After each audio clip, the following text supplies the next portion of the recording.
क्या बहुत देर हो चुकी है? क्या मैं सच में उद्धार पा सकता हूँ? विचार करें कि उस अपराधी को क्या हुआ होगा जिसे यीशु के बगल में क्रूस पर चढ़ाया गया था।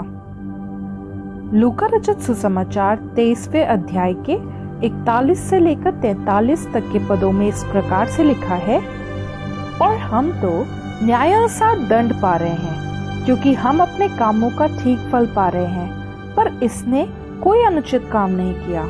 तब उसने कहा, हे यीशु, जब तू अपने राज्य में आए तो मेरी सुधि लेना। उसने उससे कहा, मैं तुझसे सच कहता हूँ कि आज ही तू मेरे साथ स्वर्गलोक में होगा। अब हम पहले कुरिन्थियों की पत्री में पौलुस के वचनों की ओर ध्यान देंगे। पहला कुरिन्थियों 15वां अध्याय का 1 से लेकर 6 तक का वचन। हे भाइयों, मैं तुम्हें वही सुसमाचार बताता हूँ जो पहले सुना चुका हूँ, जिसे तुमने अंगीकार भी किया था और जिसमें तुम स्थिर भी हो। उसी के द्वारा तुम्हारा उद्धार भी होता है, यदि उस सुसमाचार को जो मैंने तुम्हें सुनाया था स्मरण रखते हो, नहीं तो तुम्हारा विश्वास करना व्यर्थ हुआ। इसी कारण मैंने सबसे पहले तुम्हें वही बात पहुंचा दी जो मुझे पहुंची थी, कि पवित्र शास्त्र के वचन के अनुसार यीशु मसीह हमारे पापों के लिए मर गया और गाड़ा गया, और पवित्र शास्त्र के अनुसार तीसरे दिन जी भी उठा, और कैफा को तब 12 को दिखाई दिया, फिर 500 से अधिक भाइयों को एक साथ दिखाई दिया, जिनमें से बहुत सारे अब तक वर्तमान हैं, पर कितने सो गए। इसलिए चाहे मैं था या वे, हम प्रचार करते हैं और आप विश्वास करते हैं।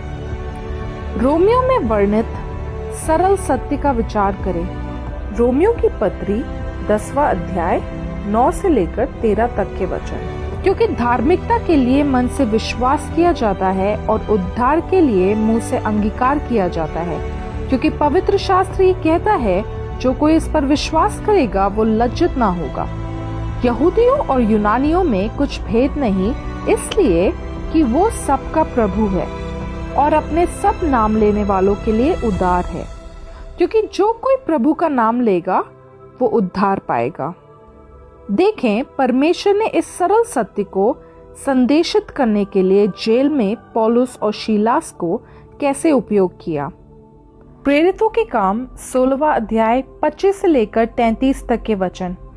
आधी रात के लगभग पौलुस और शीलास प्रार्थना करते हुए परमेश्वर के भजन गा रहे थे और कैदी उनकी सुन रहे थे कि इतने में अचानक एक बड़ा भूकंप हुआ, यहाँ तक कि बंदीगृह की नींव हिल गई, और तुरंत सब द्वार खुल गए और सबके बंधन खुल गए, और दरोगा जाग उठा और बंदीगृह के द्वार खुले देखकर समझा कि कैदी भाग गए।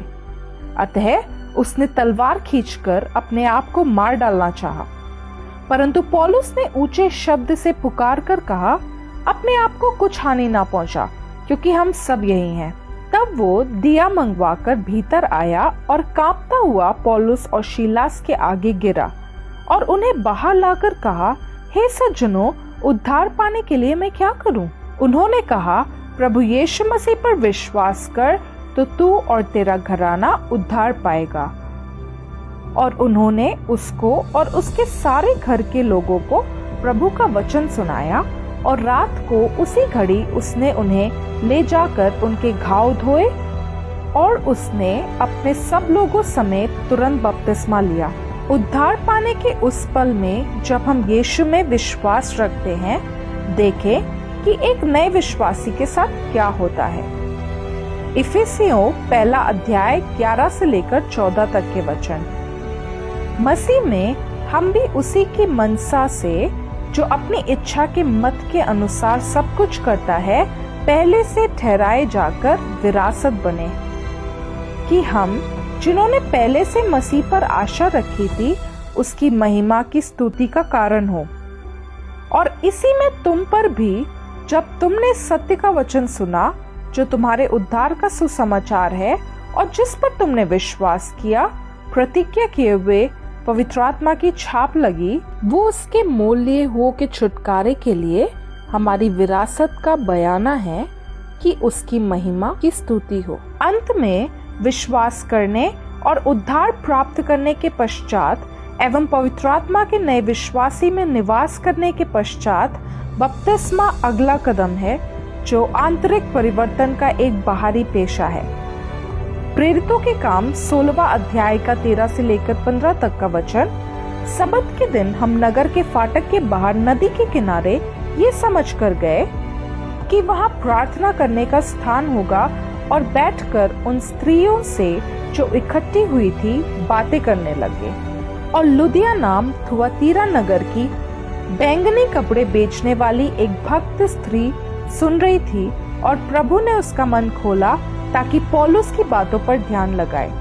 और जब उसने अपने घराने समेत बपतिस्मा लिया तो उसने विनती की, यदि तुम मुझे परमेश्वर की विश्वासनीय समझते हो तो चलकर मेरे घर में रहो। और वो हमें मना कर ले गई।